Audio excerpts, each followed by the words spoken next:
Ya. Ya. Ya. Bapak mungkin bagaimana perkembangan terkait JF?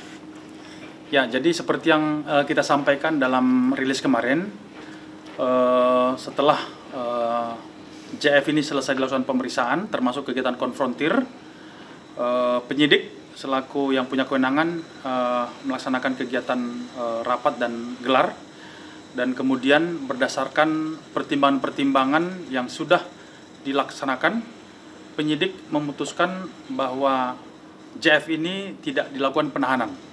Ada beberapa pertimbangan yang diberikan adalah pertama, bahwa kondisi kesehatan JF ini masih dalam proses pemulihan pasca operasi. Yang kedua, sesuai dengan surat keterangan dari tim pengacara bahwa JF ini masih harus menjalani beberapa perawatan, sehingga dengan aspek kemanusiaan, unsur kemanusiaan, bahwa penyidik memberikan permohonan dan mengabulkan permohonan tim kuasa hukum agar saudara JF ini tidak dilakukan penahanan. Dan kemudian perlu kami laporkan juga tadi hari ini, hari Selasa tadi, dokes kita, kedokteran kepolisian kita bersama-sama dengan tim kuasa hukum ke Rumah Sakit Polri di Kramat Jati. Saudara JF datang didampingi kuasa hukum, kemudian tim dokter kepolisian melakukan pemeriksaan dan pengecekan kepada saudara JF.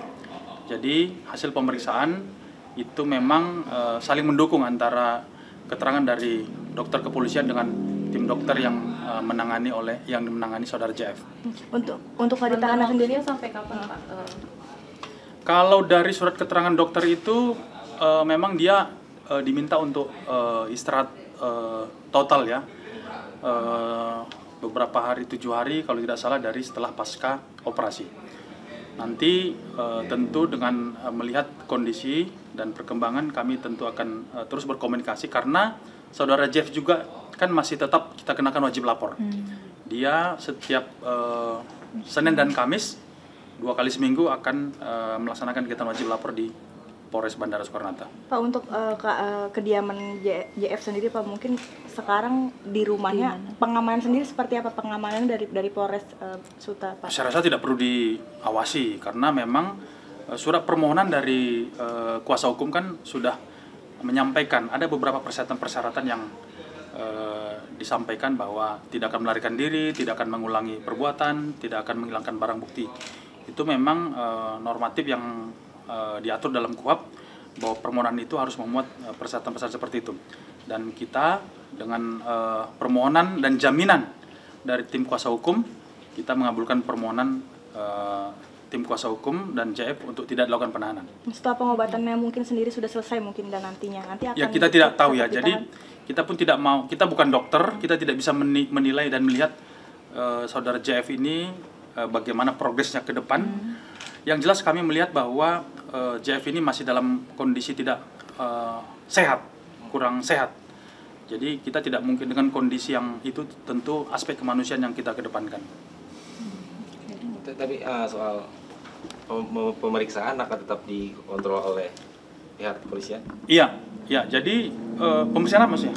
Misalnya kalau udah lebih baik ke depannya, akan dipantau terus atau seperti apa sih? Iya.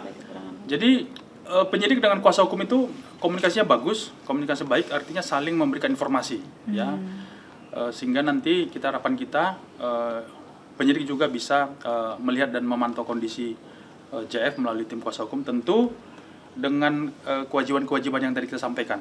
JF ini masih kita wajibkan untuk melaksanakan wajib lapor, walaupun dengan kondisi yang belum sehat. Tetapi saudara JF ini juga kooperatif akan memenuhi kewajibannya untuk wajib lapor. Dan mungkin pengembangan dan peredaran sendiri dan terkait vape sendiri, mungkin ada pengedaran atau peredaran di kalangan artis lainnya nggak sih? Kami tentu fokus dalam perkara ini, ya. Jadi kalau kemarin kan dipaparkan itu 881 ya, itu ada 4 laporan polisi. Jadi kalau untuk JF ini kan barang bukti yang kita sita itu kan sebanyak 50, terdiri dari 42 yang masih berisi, 8 yang kosong. Dan 50 itu sudah sempat dipasarkan oleh saudara tersangka yang lain. tentu dengan kondisi seperti ini kami dari Bea Polres Bandara dan Bea Cukai tentu akan semakin memperketat karena memang ini memberikan dampak yang tidak baik untuk kesehatan masyarakat. Dan untuk pengembangan terkait siapa yang mengkonsumsi tentu ini akan terus kami dalami. Kami tidak fokus kepada profesi tertentu, tetapi siapapun yang pernah membeli atau mengkonsumsi kita himbau untuk tidak mengkonsumsi karena ini memang melanggar undang-undang kesehatan dan berdampak buruk kepada kesehatan yang menggunakannya. Oke, untuk motifnya sendiri kan sempat disampaikan katanya ada motif ekonomi ya Pak, tersangka JF melakukan hal ini, mungkin bisa dijelaskan? Ya, jadi memang dari keterangan saksi-saksi dan tersangka yang sudah kita periksa memang barang itu kan dibeli dari luar negeri dengan harga antara 1 juta sampai 1.300.000. Kemudian dibawa ke Jakarta, ke Indonesia, kemudian dipasarkan dengan harga 3 juta sampai 4 juta. Artinya ada selisih keuntungan. Itulah yang kemudian menjadi motif ekonomi. Tentu juga bisa jadi mungkin ini bagian dari gaya hidup ya. Orang menggunakan itu bagian dari gaya hidup. Oke, Cukup ya? Oke, ya, Pak. Oke. Terima kasih Pak.